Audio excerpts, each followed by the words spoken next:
Hey beautiful people, welcome back to my channel. Are you looking for a simple yet powerful self-growth book that will give simple answers to your complicated questions on entrepreneurship, money, success and failure, relationships and habits? Then this video is for you. DoEpicShit, written by Ankur Warikoo, talks about his life journey, the mistakes he made, the lessons he learned, and so the most intriguing part about this book for me was how the author Ankur sir, he stressed about the importance of balance between different aspects of life, little things that we tend to overlook, which is necessary not just for a happy but a successful life.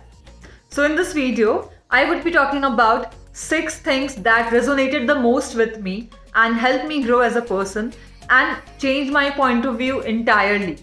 So before we get started with the video, let me know your favorite book from the similar genre in the comments below, and make sure that you watch this video to the end, as I would be sharing 4 books that is mentioned by Ankur sir in DoEpicShit that he would like us to read. So let's get started. So this book is around 300 pages and it is perfect for someone who's trying to build a reading habit, and let me tell you why. It's because each page is different and it's not related.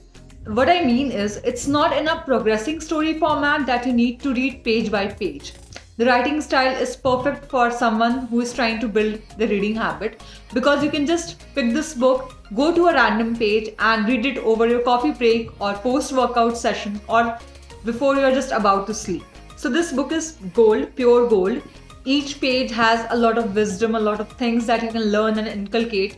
It will definitely alter your point of view, and I'm not gonna convince you to read this book, but rather I would share 6 things that resonated the most with me and altered the way I think and looked into the situation, and I'm pretty sure by the end of the video you would be motivated enough to read this book.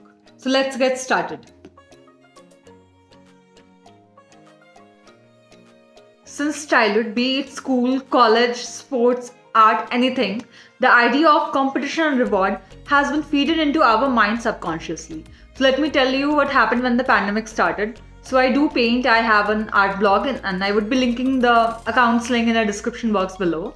So when I resumed painting after a long time, I subconsciously started comparing my artworks to the other artists out there.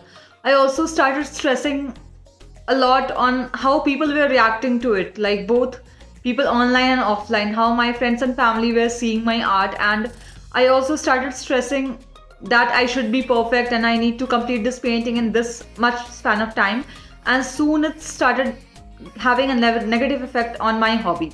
It took me a while to understand that I don't need to compare my art with anyone, and I don't need anyone else's validation to know or see how much I'm growing and how much I'm improving in my artworks.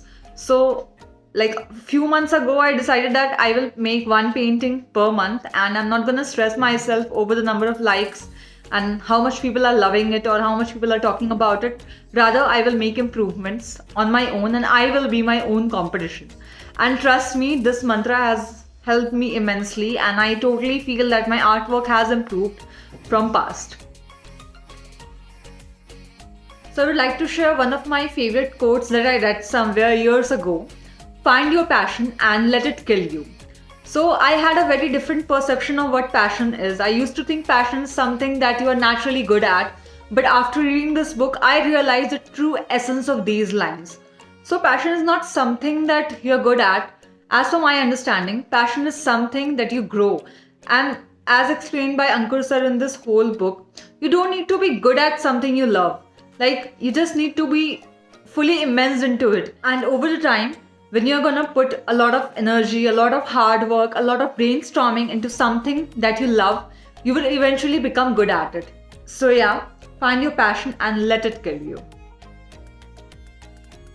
So I really realized this very late in my life, that the relationship that I should have with myself should be the most important one.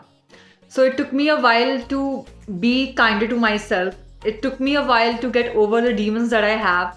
And I don't really want anyone else to miss out on this fact that you have always been with yourself and you are the only one who have got your back, and you just need to be kind to yourself. You just need to believe in yourself And definitely you need to be your biggest cheerleader, your biggest motivator, and your best friend.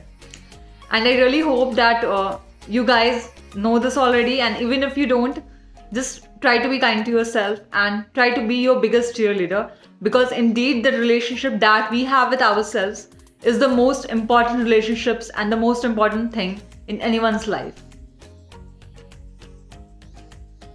So little something about myself. When I started my corporate career around 3 years ago, I was too much into learning new things and challenging my limits, everything that a newbie does. I was no different. I used to work even on weekends, but one of my seniors, he actually told me, he noticed how much I was investing and he told me to stop doing it.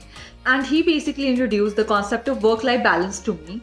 And at that point of time, I was like, no, I'm not gonna do this because my work is important to me. I'm new to this corporate culture and I should invest a lot of time into it. And I continued doing that, and eventually burnout happened. So when I read this book, I realized the importance of balance between the different aspects of life.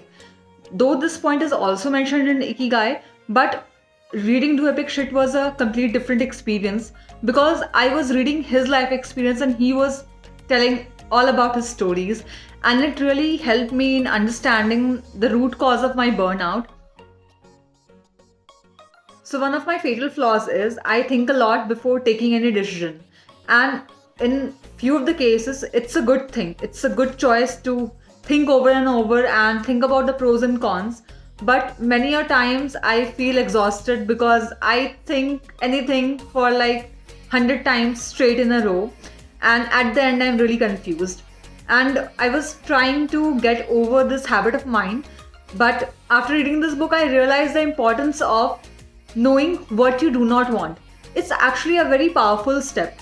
When you are making a decision, you should have a clear idea about what you do not want, and then only you can go to the next step, which is what you want. So there is a saying in my native language, "Foote na kapar, bujhe na gawar." This literally translates into, the one who learns from their own mistake all the time are stupid people. Wise people observe others and learn from their mistakes as well.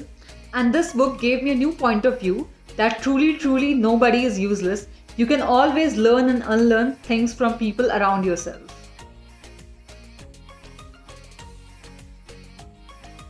So we have reached to the end of our video, and I really hope that you all enjoyed watching it. As promised, let me tell you about the 4 books mentioned in DoEpicShit by the author Ankur Warikoo sir that he wants us to read. So the first one is Rich Dad Poor Dad. I have read this book and I have also made a video on the same. I would be linking it in the description box below.